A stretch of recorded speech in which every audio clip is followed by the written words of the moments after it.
Are you here? Base, he's gone. A prisoner escaped. What happened? Petroleum jelly. Come again? The man folded himself like luggage. Most impossible prison breaks that actually happened.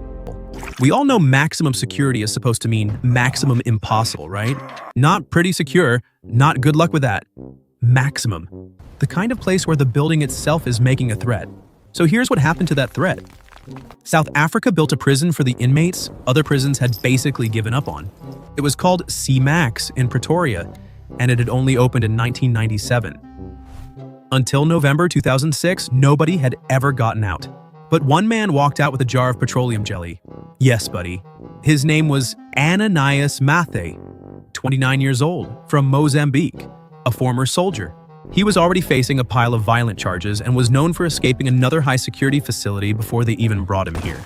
C-Max was supposed to be the answer to that problem. Buddy, it was not the answer. 9:55 a.m., November 2006. The ventilation opening in his cell was about 20 by 60 centimeters. Smaller than the opening of a carry-on suitcase? Prison architects looked at that rectangle and called it essentially air only. Not an exit, not a concern, just air. Which is a very funny label once a man comes out of it. Matthew didn't act on impulse. First, he had to turn that vent into a real exit. Inside the cell, he loosened and removed the parts blocking the opening. He used metal from his own bed as improvised tools to do it. So, before the escape even started, this man was basically doing a DIY prison renovation. Not recommended, buddy. Then came the brutal part. He coated himself in petroleum jelly to reduce friction. Nobody knows how he got it. Yes, buddy. If you're planning to slide through a ventilation opening, that stuff basically becomes premium escape software. And to get through a space that small, he couldn't just crawl out. He had to go head first, force one shoulder through, then the other. Flatten his chest, twist his torso to match the shape of the gap. This wasn't climbing out of a window. It was like trying to upload a human skeleton through a mail slot. And it still wasn't over. He used a hooked metal piece to pull his clothes and bedding through behind him. And somehow, before the escape even happened, he had already managed to get out of his handcuffs and leg irons. Which means the prison didn't just miss a vent. It also failed at the very first rule of maximum security, the restraints. And the craziest part? Nobody stopped him. Not once. This took hours. And somehow, in a maximum security prison, nobody noticed a man turning himself into contraband. Some guards were distracted. The rain helped cover the noise. Parts of the prison were barely being watched. But the real embarrassment was even simpler. The vent had no external bars. That fix would have cost almost nothing. This fortress was built to hold the worst of the worst, and one of its biggest weaknesses could have been fixed for less than a basic night out. 6 warders were fired. Criminal cases followed. Heads rolled. They slid in like Ananias through tunnels coated in Vaseline. And then, because this story still had one more joke left, he hijacked a car. Now, buddy, this is where it gets beautiful. Because the car had a factory-installed tracking device. Not some secret spy movie gadget. Not some elite police trick. Just regular standard equipment. It came with a car, and Matthew had absolutely no idea. So, after slipping out of South Africa's most secure prison like a human noodle covered in petroleum jelly, he got caught by basic car features. Police followed the signal, boxed him in, shot him in the leg, and took him back into custody on December 4th, 2006. The man who beat maximum security got taken down by the automotive version of Find My Device. The media called him the African Houdini. And sure, I get it. But that name is still a little too classy for what actually happened here. Houdini escaped chains. This guy practically had to fold himself into luggage. 1 jar of petroleum jelly, about $40 in bars nobody installed, and 1 tracking device that came free with the car. That was enough. But buddy, and this is the scary part, that was just petroleum jelly. The next guy used soup. We all know prison escapes are supposed to need something dramatic, right? A tunnel, a riot, a guard on the payroll, maybe a hidden key if the movie is feeling lazy. But this guy, not with gadgets, not with outside help, not with some criminal mastermind crew. He did it with patience, weight loss, rust, and the tiny food slot in his cell door. Yes, buddy, soup was somehow involved. If Mathe was the African Houdini, this guy was Japan's version, Yoshi Shiratori, born in 1907, Japan. He escaped prison 4 times in 11 years. Yes, buddy, 4 times. First escape, 1936. Aomori Prison. The guards trusted the cell more than the prisoner. And, buddy, that sounds smart right up until the prisoner is Yaha Shiratori. He was sitting there in metal handcuffs, locked inside his cell, with no weapon, no smuggled tool, no outside help, nothing. Just a bucket. A regular prison bucket. The kind of object nobody looks at twice, and that was enough. The bucket had a thin wire handle. Shiratori pulled off a piece, worked on the cuffs, and got them open. Then he looked up and found something even better. A skylight the guards apparently treated like decoration. He opened it, and that's it. Before leaving, he stacked floorboards under his blanket so the guards would think he was still sleeping. So now the man they thought was fully contained is out of his cuffs, climbing up, squeezing through the opening and slipping into the night. And once he was out, he did not disappear into some giant criminal network. He spent the next few days moving through rural Aomori on foot. He slept in barns. He stole vegetables from garden plots. He stayed cold, hungry, and invisible. No master plan, no getaway car, no dramatic accomplice. Eventually, police caught him while he was stealing supplies from a hospital. They looked at all this and basically decided the real problem was not Yoshi Shiratori, it was the building. So they moved him to a tougher prison. Akita Prison, June 1942, where his second escape was going to happen. He studied that cell for months, and eventually he noticed something most people would ignore. Humidity damage near a vent close to the ceiling. To a normal person, that means nothing. To him, that meant the prison had already made a mistake. The only problem was getting up there. So, buddy, he trained. Every single day, he pressed his palms and feet against opposite walls and inched himself upward like some kind of human gecko with a grudge. And the craziest part? He practiced right in front of the guards. They were literally watching a man train to climb his cell walls and somehow still treated it like background activity. Like, yep, totally normal prisoner behavior, carry on. Then months later, Shiratori went up, forced the vent open, and slipped out. At that point, one escape is luck. Two escapes is the prison system getting bullied. But 3 months after escaping, Shiratori made this story even more cinematic. He showed up at the house of a prison guard named Kobayashi, one of the only guards who had treated him with basic decency. After beating the prison, he did not run to some gang or some safe house. He went to a guard's home. Two versions exist. Either Kobayashi called the police, or he gently persuaded Shiratori to turn himself in. Either way, the result was the same. Shiratori was back in custody, this time in Abashiri Prison, 1944. One of the coldest, hardest, most miserable prisons in Japan. More metal. They put him in specially made iron shackles almost all the time, only off for meals and bathing. So Shiratori looked at his next meal and basically thought, okay, then dinner is now a tool. Every day they gave him miso soup, hot, salty, ordinary, nothing dramatic, just enough. So day after day he saved a little and let the miso drip onto the shackles and the metal around the food slot. Again and again. Months passed. The iron turned reddish-brown, the rivets weakened. The joints began to flake apart. The prison was basically serving escape materials in a bowl, and buddy, that still was not the craziest part.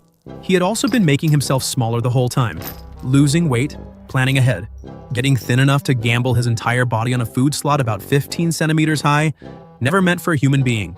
August 26, 1944, during a wartime blackout, Shiratori broke the weakened restraints, dislocated his shoulders, squeezed himself through that tiny slot, and slipped out into the Hokkaido night. Think about how disrespectful that is, buddy.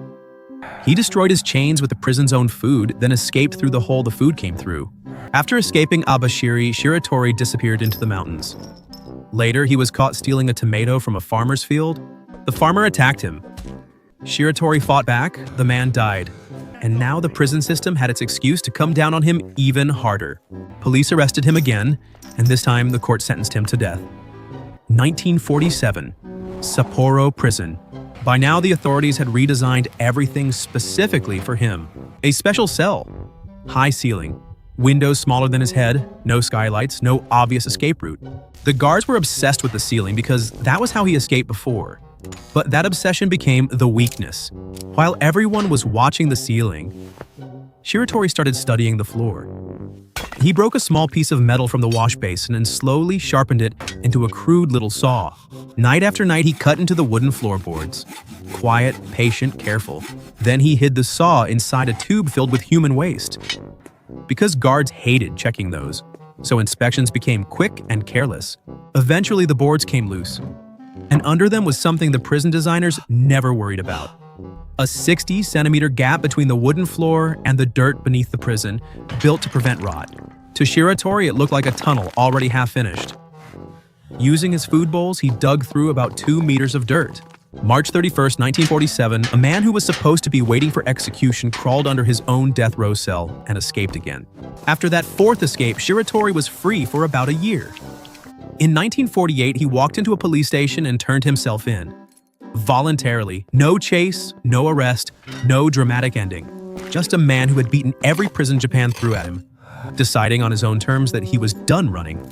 Not because he had to, because he chose to. So, yeah, Houdini was amazing. But Houdini had a stage, a crowd, and a paycheck. Yoshi Shiratori had chains, miso soup, and a 15-centimeter food slot. And somehow, buddy, that was enough. 4 prisons, 4 escapes.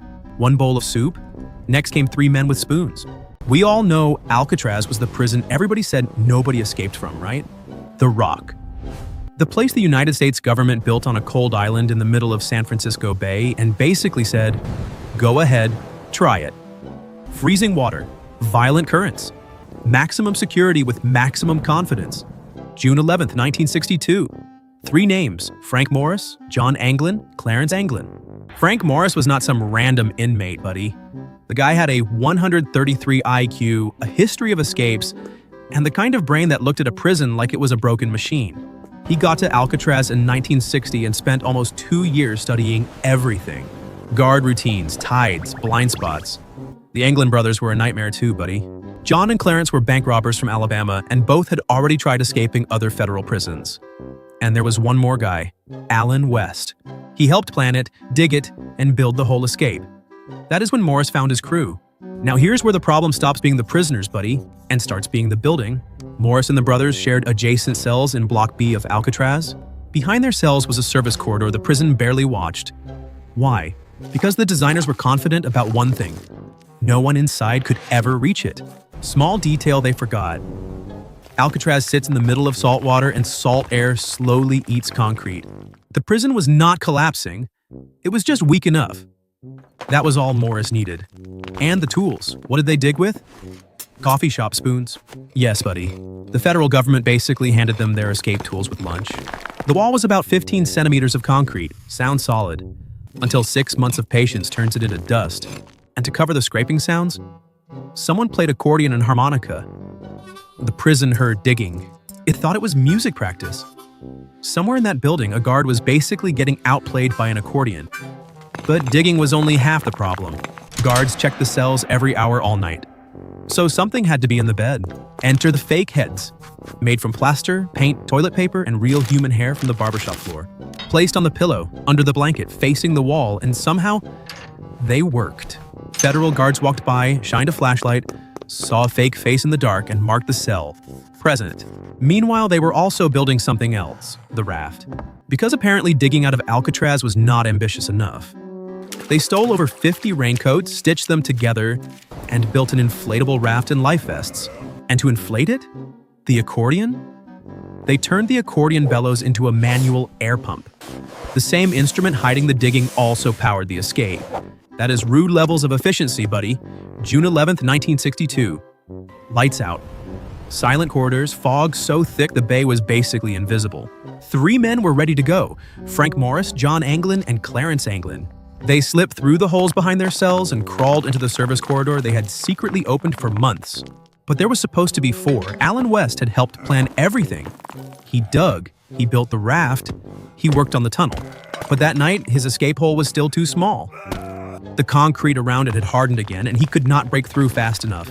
Imagine helping build the whole jailbreak, and then getting defeated by home renovation problems. Meanwhile, Morris and the Anglin brothers kept moving. They climbed pipes to the roof, crossed the prison in total darkness, and slid down toward the shoreline. Cold night. The water was 55 degrees Fahrenheit, the kind of cold where your body stops asking for permission. They inflated the raft, pushed off into San Francisco Bay, and disappeared into the fog. Angel Island was 2.4 kilometers away. Everything else they had solved. The guards, the walls, the prison. But the bay was a different enemy. The water was freezing. The current was strong. And the tide in San Francisco Bay does not care how good your plan was. They disappeared. Then the evidence started showing up. A few days later, search teams found a wooden paddle on the shore of Angel Island. Soon after, pieces of the rubber raincoat raft washed up in the bay. Then a small bundle of personal belongings tied to the Anglin brothers. And in July 1962, a Norwegian ship reported seeing a body floating in the ocean far from the Golden Gate. But here's the strange part. The body was never conclusively identified. So officially, the FBI closed the case in 1979 with the most careful answer possible. The men probably drowned. But probably is not proof. For decades, the Anglin family kept getting strange postcards and flowers signed John and Clarence. In 2018, authorities revealed a letter reportedly sent in 2013 by someone claiming to be John Anglin. No one ever proved it was real, which means the final answer is still hanging out there in the fog. 3 men left Alcatraz that night, and officially, no one knows if they ever reached land. Tunnels and spoons are the slow version. The next guy just brought a helicopter. We all know prison breaks are supposed to be slow, right, buddy? A spoon, a tunnel, some poor wall getting scraped for 6 months. But France looked at that whole tradition and said, what if the jailbreak arrived like an Uber from the sky? Redouane Faïd. French. Not some random inmate, not some guy with one lucky escape story. By 2018, Faïd was serving 25 years for a 2011 armored van robbery that left a police officer dead. In 2013, he blew through 5 reinforced prison doors with explosives and walked out. 5 doors, buddy, so they moved him to Rayao. Newer prison, tougher prison, higher security. Basically, okay, now we are serious. Small problem, buddy. The courtyard was wide open to the sky. No netting, no cables, no barrier above. And France already knew helicopter escapes were a thing. Rayao still had one giant security hole. Up. July 1st, 2018, Sunday morning. Visiting hours, normal routine. Calm pace. Nobody expecting chaos from the sky. Faïd was in the visitation room with his brother Rashid. Everything looked normal, which is usually how these stories start. Then came the sound, low at first, then louder, then impossible to ignore. Rotor blades. And buddy, there are not many sounds worse inside a maximum security prison than a helicopter getting closer. A Robinson R-44 cleared the walls and dropped straight into the courtyard. Not a military beast. A small civilian helicopter, the kind normally used for scenic flights and rich people birthday memories. Earlier that morning, the helicopter had been hijacked from an airfield. They posed as flight students. The flight instructor, Stéphane Bay, was forced at gunpoint to fly without knowing the destination until the prison showed up below. The helicopter landed. 2 armed men jumped out, not 3, 2, because the third stayed inside with the pilot, making sure the getaway car with blades did not suddenly leave without them. Then came the angle grinders, and that is where the whole thing turns from prison break into full action movie nonsense. Sparks flying, metal screaming, guards hearing power tools in a maximum security prison courtyard and realizing, way too late, that this was not a drill. The men cut into the visiting area, grabbed Faïd, and got back to the helicopter in just a few minutes. Roughly 10 minutes. 10. French officials were unarmed and basically had no way to stop it in time. And buddy, the worst part? There were reports that drones had been seen over the prison months earlier. So this may not have been just bold. It may have been measured, mapped, and rehearsed from the sky. The helicopter flew about 50 kilometers, landed near Gonesse, 30 kilometers from Paris, and the team switched to cars. Then they vanished. For a while. Faïd stayed free for about 3 months, long enough to turn one insane escape into a nationwide embarrassment. France threw a massive manhunt at him, with thousands of police looking for one man who had just left prison through the sky. And then the whole movie-quality escape crashed into a very non-movie ending. Phones. Too many calls. Too many contacts. Too many people who apparently thought silence was optional. Police kept pulling on the network around him. In late July 2018, Faïd got spotted near Paris, slipped away again, and left police one more lovely surprise, an abandoned car with plastic explosives inside. So yes, buddy, even after the helicopter stunt, this man was still out here playing bonus levels. But the run ended on October 3rd, 2018. Police raided an apartment in Creil and found him inside. His brother Rashid was arrested too, along with other men tied to the case. No dramatic final chase. We all think prison breaks are about tunnels, spoons, and months of sneaky little digging. But Redouane Faïd looked at an open courtyard and basically said, "Why dig when the sky is unlocked?" So yeah, buddy, maximum security sounds impressive until someone shows up with petroleum jelly, soup, spoons, or a helicopter. Turns out the real escape plan is simple. Patience, creativity, and one system arrogant enough to think nobody would ever try something that insane. So yeah, prisons are tough. Just not as tough as they think they are. Like, subscribe, and I will see you in the next one, buddy.